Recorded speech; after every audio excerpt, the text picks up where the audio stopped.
by Gurubsar, Lankar Idabaguz in aid of Women's Day. Thus says the teachings of Vishnu. The most powerful being on earth is the woman because the woman can give birth to life from her body.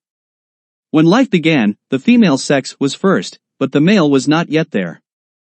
The female sex then had a natural ability to multiply living beings, just like the snail-like creature, hermaphrodite, that is male and female at the same time. When the male gender did not yet have a right to exist, the female gender did exactly what nature expected of it in terms of multiplying with the givens through the play of nature. The truth is that man was born of woman. Without the female gender, the male gender would not exist today. That is how it happened, and not as the world religions have led mankind to believe and still continue with their self-made Adam and Eve absurdity and other made-up religious nonsense. According to the Bible, the Quran, and other so-called holy books, God/Allah is of the male gender. This is evidenced by the fact that the Bible and the Quran treat women as disenfranchised, unclean, and backward creatures. It is clear that the so-called holy books are written by men, but that does not give men any right to position women as inferior and to make them subordinate to men. Numbers 30 verses 6-8.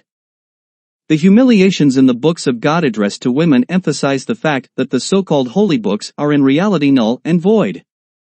The man has consciously devised the concept of God for his own benefit and for the humiliation of another. But in view of the theory of evolution, women should not be said to be inferior, on the contrary.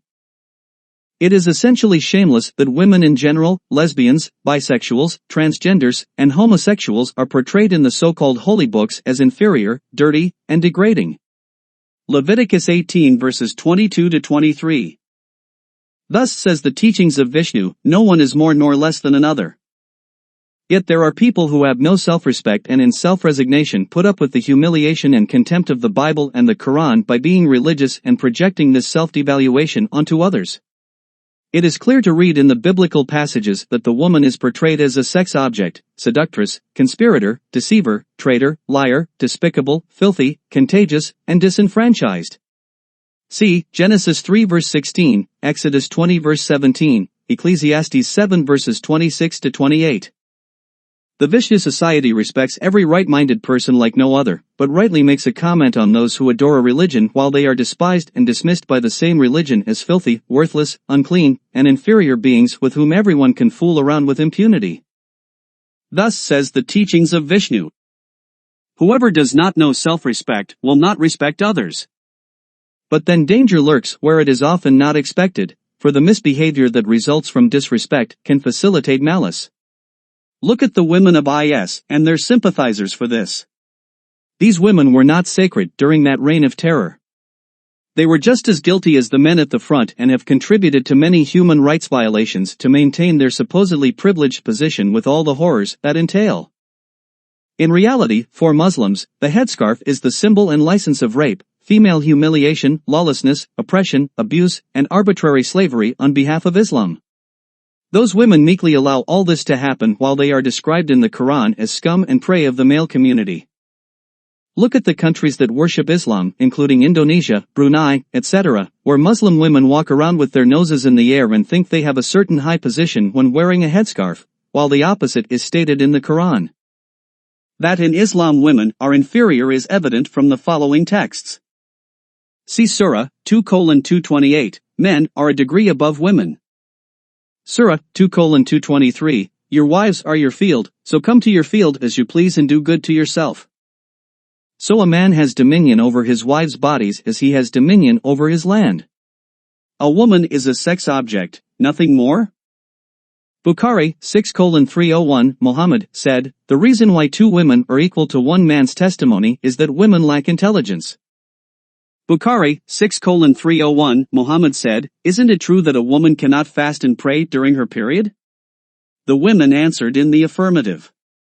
He said, this is a defect in your faith.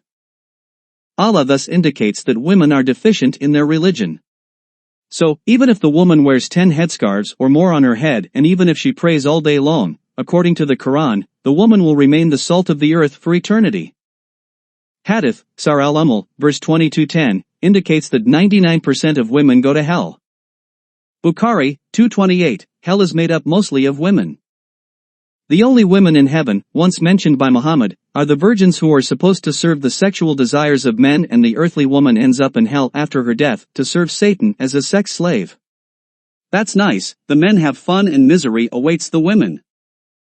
Bukhari, 62:81, the Prophet said, the provisions of the marriage contract, which are most to be observed, are those by which you have the right to enjoy her private parts. In other words, the most important thing a woman brings to a marriage is between her legs. Abu Dawud, 21:55, women are compared to slaves and camels because of the evil in them.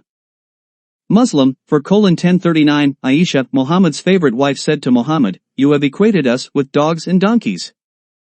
Abu Dawud, 2:704, the Apostle of Allah said, "When one of you prays and a dog, donkey, pig, Jew, magician or woman disturbs the prayer, it would suffice if they were a stone's throw away walks in front."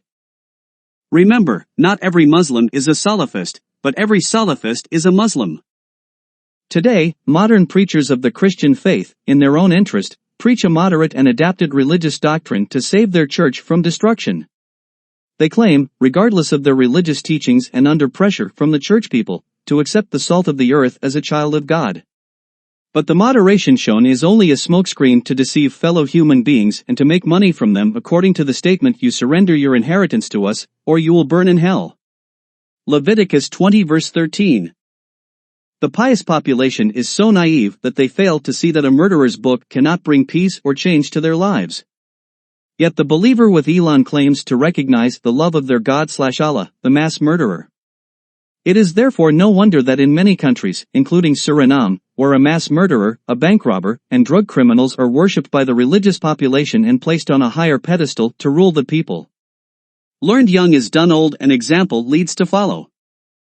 Thus says the teachings of Vishnu. Goodness is praised but dies a bitter death, because goodness deceives by the appearance of wickedness. Meanwhile, there are hundreds of gods and goddesses to whom one can pray, but not one is able to answer. Despite all the wickedness promoted by the Bible and other religious books, I would like to reassure the religious man by saying that not everything in the Bible, Torah, Bhagavad Gita, and Quran is wrong. Only the page numbering is correct and the paper used is of sublime quality. No more. Addition of a female Putu. A lie is still a lie even if everyone believes it. We, women, are not inferior. All men who hide behind faith are essentially the lesser ones. Someone who is really strong dares to be who he or she is. There is nothing worthy of the title of God if it allows women to be treated this way. The same women who provided the earth with men. And perhaps that is precisely where the fear of those men lies. That is why they have created a God, to suppress us fearfully and to make themselves more important. Be proud of who you are, a beautiful female being who has been given the creative power of nature. Ladies, free yourself from the yoke of these faint-hearted,